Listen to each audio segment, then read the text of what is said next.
The text message came in at 11:47 on a Tuesday night. I remember the exact time because I'd just turned off the television after the late news. Something I'd done every night for 40 years, ever since my father told me a man ought to know what's happening in the world before he goes to sleep.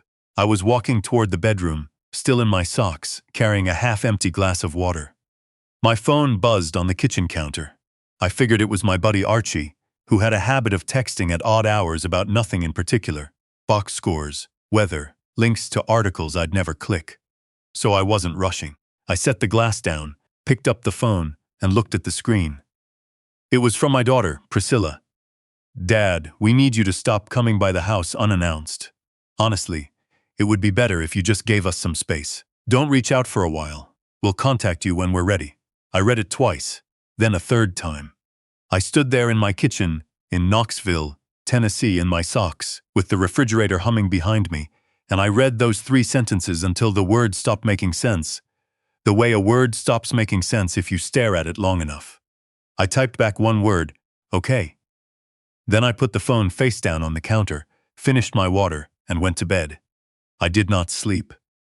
Let me back up, because a message like that doesn't come out of nowhere, or rather, it feels like it does, but when you lie awake at 2 in the morning going back through the years, you start to see the thread. You start to see where it began to unravel, even if you told yourself for a long time that nothing was unraveling at all.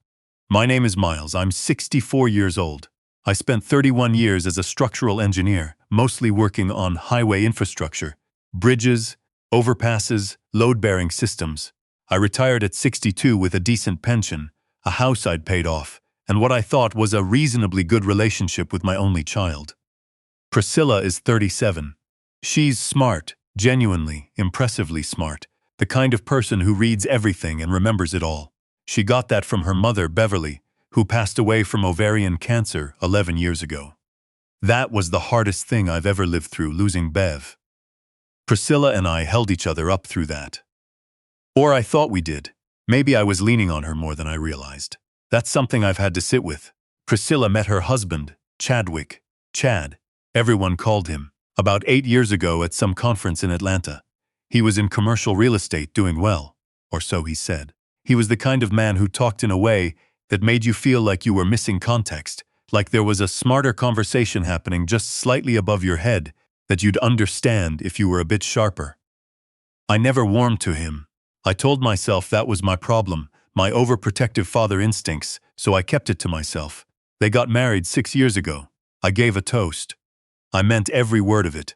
What I didn't understand at the time was that Chad had a very particular way of seeing the world. In his view, resources existed to be redirected toward people who understood their value, away from people who didn't. He genuinely believed, that generosity was a form of naivety. He'd said things like that at the dinner table, and then laughed like he was joking, and I'd laughed too, because what else do you do?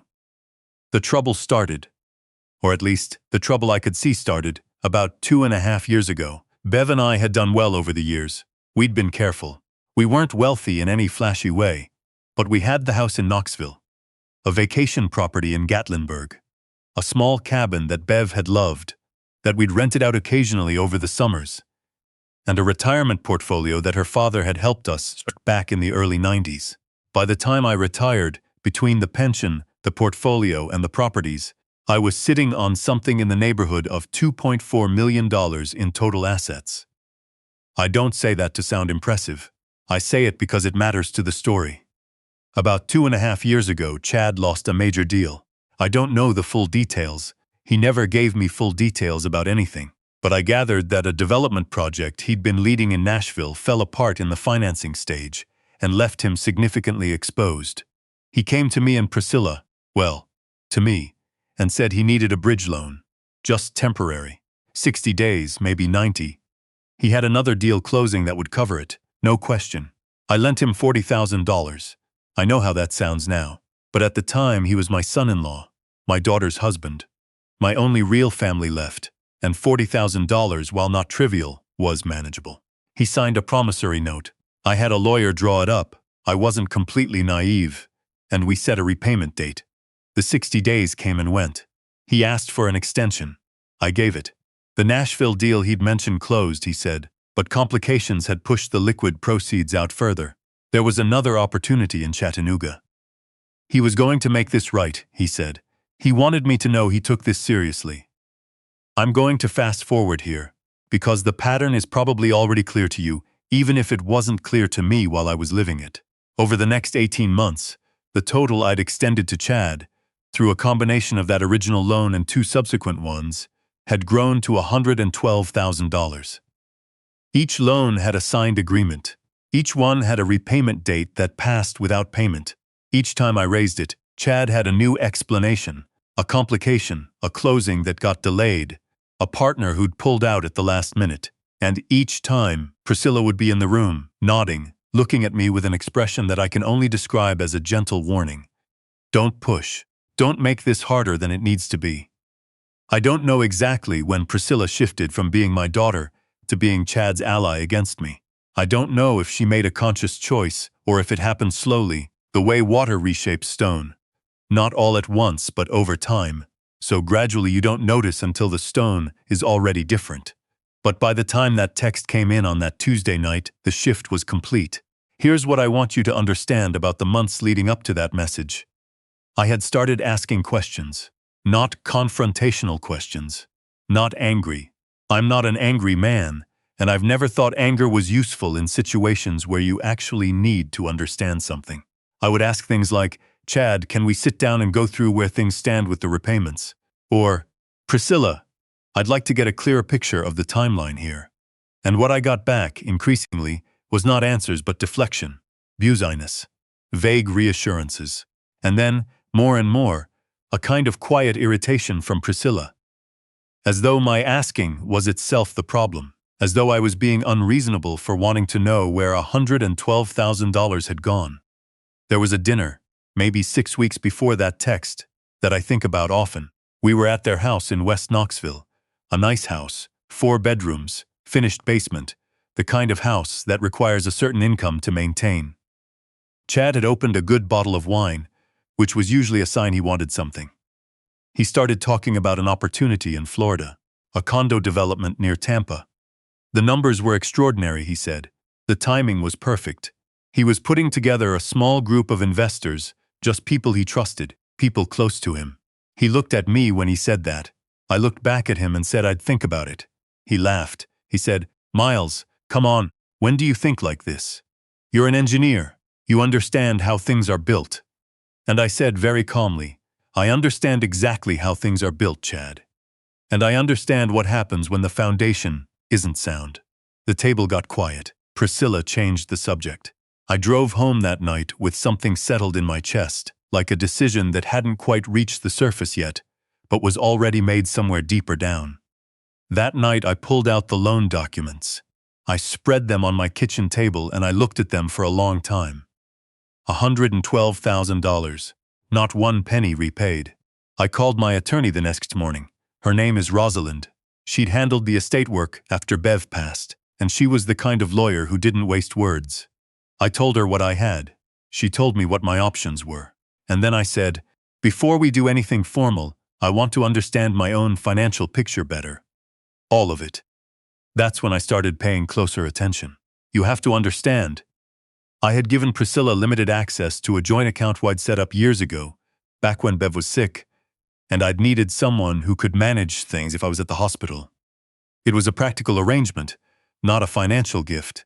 The account had never held more than $15,000 or $20,000 at any given time. I trusted her with it completely. What I found when I really looked was that, over the past 14 months, money had been moving out of that joint account in small, irregular amounts. Never more than $2,000 or $3,000 at a time. Never enough to trigger the alert threshold I'd set, which I'd never updated after Bev died, because it hadn't occurred to me to think about it. 41 transfers. A total of $68,000. I sat with that number for 3 days before I did anything about it. I want to be accurate about that. It took me 3 days because I kept hoping I'd find an explanation. A series of expenses I'd forgotten. Some automated payment I'd set up and lost track of. Something. There was nothing. I went back to Rosalind. I had a different kind of conversation this time. And then I did 2 things. The first thing I did was open a new account at a different bank, one that Priscilla had no knowledge of, and I began moving my assets. The portfolio, the savings, everything except what I needed in the original account to avoid raising flags. I talked to my financial advisor, a man named Gareth, who I'd worked with for 15 years and who did not ask unnecessary questions when I told him what I needed to do. The Gatlinburg property I'd already been considering selling. The rental income was fine, but the maintenance had become a burden, and I was ready to let it go. I listed it quietly, through an agent Rosalind recommended, rather than the one Chad had suggested to me twice in the past year. The second thing I did was call a trusts and estates attorney, a different one from Rosalind, someone who specialized in that particular area, and I revised my will completely. What had been a straightforward document leaving everything to Priscilla with Chad as contingent beneficiary became something considerably different. I won't go into every detail, but I will say that Priscilla's share was restructured through a discretionary trust with conditions I felt were appropriate, and Chad received nothing. Not $1. By the time that text arrived on a Tuesday night, everything I'd described was already done. The accounts were moved. The property was under contract. The will was revised and signed. I typed OK, and I meant it. The first week was quiet. I went about my life. I had breakfast at the diner on North Shore where the coffee is too strong and the booths are cracked, and I've been going every Saturday morning since 2009. I watched 3 games of the Tennessee-Georgia series I'd been meaning to catch up on. I called my old college roommate, Philip, out in Oregon, who I talked to maybe 4 times a year. It was a good call. We talked for almost 2 hours. I will not pretend that I wasn't hurting. I was. The hurt was the kind that lives in your sternum, just below where your throat ends. A dull, constant pressure that you feel most when the house is quiet. I'd lie in bed and find myself thinking about Priscilla at 8 years old, the way she used to fall asleep in the car, on the way home from anywhere, no matter the distance, the way she'd reach up without waking and hold on to my arm when I carried her inside. I thought about the 2 of us at Bev's hospital bedside, how we'd played card games there because Bev said she didn't want crying, she wanted noise, she wanted distraction. I thought about all of it. I let myself think about it. What I did not do was reach out. The second week, I got a call from an unknown number that turned out to be Chad's personal cell. He must have thought I wouldn't recognize it. I let it go to voicemail. He did not leave a message. Then there was nothing for a few more days. Then on a Friday afternoon, 17 days after the text, my phone started. It started with a call from Priscilla. I let it ring. Then another, 10 minutes later. Then a text. Dad, call me back. This is important. Then Chad called from his regular number. Then Priscilla again. Then a number I didn't recognize, which I later determined was their neighbor Suzanne, who I'd always liked, and who was apparently being used as an intermediary without her full knowledge of why. By 10 o'clock that night, I had counted 29 calls. I did not answer any of them. The next morning, Saturday, I was at the diner, eating my eggs when it started again. By the time I got home and sat down with my second cup of coffee at my kitchen table, the count had reached 51. 51 missed calls in under 20 hours. I put my phone on the table and looked at it for a moment. Then I turned it over and finished my coffee. I found out later, from Rosalind, who had been in contact with Chad's attorney by that point, what had triggered the panic. The Gatlinburg property had closed. Chad had apparently known I was considering selling it. He'd made the suggestion himself, twice, and had even offered to connect me with a buyer he knew from his network, an offer I had declined both times. What he had not known was that the sale had actually gone through, quietly, through a different channel, and that the proceeds, just over $410,000, had gone directly into an account he had no knowledge of and no access to. He'd also, at some point in the preceding weeks, made inquiries through Priscilla about my portfolio. He'd encouraged Priscilla to ask me about consolidating my investments, her word, probably his framing, and I'd told her that was something I was looking into and would handle in my own time. What he'd apparently been counting on, though I can only infer this, was a certain picture of my finances that was no longer accurate. The bridge loan he'd been hoping for, or perhaps something larger, some additional investment in his Tampa venture, drawn from assets he believed were still sitting exactly where they'd always been, had evaporated. More specifically, I learned that Chad had already told at least one partner in the Tampa deal that he had a private family investor committed. Not confirmed, not in discussion, committed. He had apparently used my name, implied my involvement, and structured his own participation in the deal, partly around funds he did not have. When those funds didn't materialize because they'd been moved and I wasn't answering my phone, the whole thing began to come apart. I won't pretend I felt nothing about this. I felt plenty. But what I felt most, sitting with it over the following days, was a strange and clarifying kind of sadness. Not anger. I'd moved through most of the anger already, in those weeks when I was going over the bank statements at my kitchen table. What I felt was grief. Grief for the version of my relationship with Priscilla that I'd believed in for 37 years. Grief for the idea that whatever Bev and I had built would hold together, that the love we'd put into our family would be durable. It turns out some things are durable, and some things aren't. The work Bev and I had done on the financial side, the saving, the planning, the careful attention over decades, turned out to be durable. The relationship I thought I had with my daughter turned out to be something I'd been partially constructing in my own mind, filling in the gaps with hope. About 5 weeks after the calls, I got a letter, a real one, paper, through the mail, which told me someone had consulted a lawyer, because nobody under 50 sends a paper letter unless their attorney has told them to. It was from Priscilla, though the language had a quality that didn't sound like her. Too formal, too careful. She said she was sorry for the way things had been communicated. She said she'd been under a lot of stress. She said she hoped we could find a way to talk, that she missed me, that she'd always valued our relationship. She said, and this is the part I've thought about most, that she knew money had come between us, and she wanted to find a way to move past it. I read that letter 3 times, the same way I'd read the text message 6 weeks earlier. I called Rosalind. Her advice, stated plainly, was that I was under no obligation to respond to informal communication, and that if Priscilla wished to discuss the matter of the promissory notes, she was welcome to have her attorney contact mine. That's not the path I chose. I did respond to Priscilla. Not immediately. I waited 2 weeks, because I wanted to be sure of what I wanted to say, and that I was saying it without bitterness, or as little bitterness as I could manage. I wrote her a letter by hand, which I then typed up and mailed, because my handwriting has never been easy to read. I told her that I loved her. I told her that I had loved her from the moment she was born, and that nothing that had happened, or could happen, would change that, because that love was not transactional, and never had been. I told her I understood that she was in a difficult situation, and that I did not entirely blame her for choices she'd made while in it. Then I told her the truth. I told her about the joint account. I told her the total. I told her I had documented all of it, that Rosalind had copies of everything, and that I was not going to pretend it hadn't happened. I told her that I had moved my financial assets, and that my estate planning had been revised. Not as a punishment, I said, but as a reflection of reality. I told her that the estate documents included a pathway, a real one, with specific conditions, under which our relationship could be rebuilt, and her situation could improve over time. But that pathway required honesty, and it required her to be accountable for what had happened, and it required her to make choices about the person she was going to be and the relationship she was going to have with a man she'd been using rather than loving. I said I hoped she would take that pathway.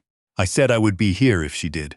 I said I was her father, and that meant I was the one person in her life who was going to tell her the truth even when it cost me something, because that was the job. That was what fathers were for. I sealed the letter and mailed it on a Thursday morning, then went and had breakfast at the diner. The legal process around the promissory notes is still ongoing, and I don't want to characterize it in ways that would be inaccurate. What I can tell you is that Rosalind is a very good attorney, and that Chad is in considerably more complicated circumstances than he was 6 months ago. The Tampa venture collapsed. There were other people beyond me who had reason to be dissatisfied with Chad's management of funds, and some of those people have more resources for litigation than I do. I suspect his difficulties are not over. What I want to talk about, though, is not the legal part. 3 months after I mailed that letter, Priscilla called me on a Sunday afternoon, not a series of frantic calls.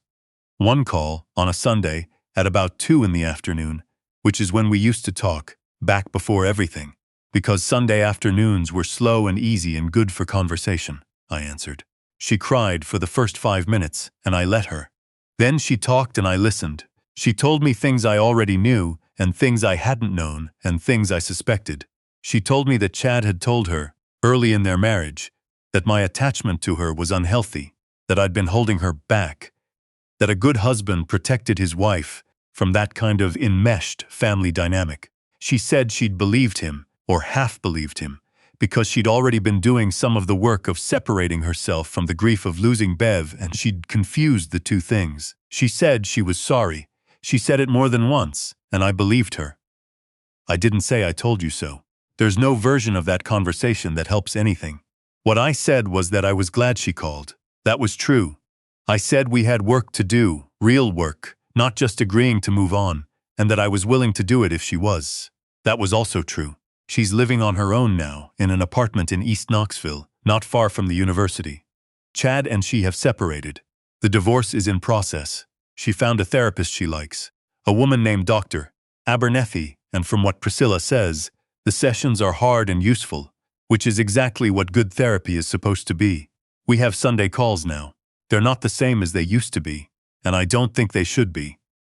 We're building something new, and you don't do that by pretending the old thing is still intact. But they're real. They're honest. A few weeks ago she came over for dinner, and we made the pasta carbonara that Bev used to make, which neither of us had cooked since Bev died, because it felt like too much. We made it, and we ate it, and we talked about her mother for the first time in years, in a way that wasn't careful or guarded, just the two of us remembering someone we both loved. I cried a little. So did she. It was a good evening. I've thought a lot, in the past year, about what it means to be a calm person, not passive. There's a difference, and it's not a small one. I was not passive in any of this. I moved money, I hired lawyers, I made hard decisions, I told my daughter truths she didn't want to hear. None of that is passive. But I tried to do all of it without rage driving the car, because rage is a bad driver.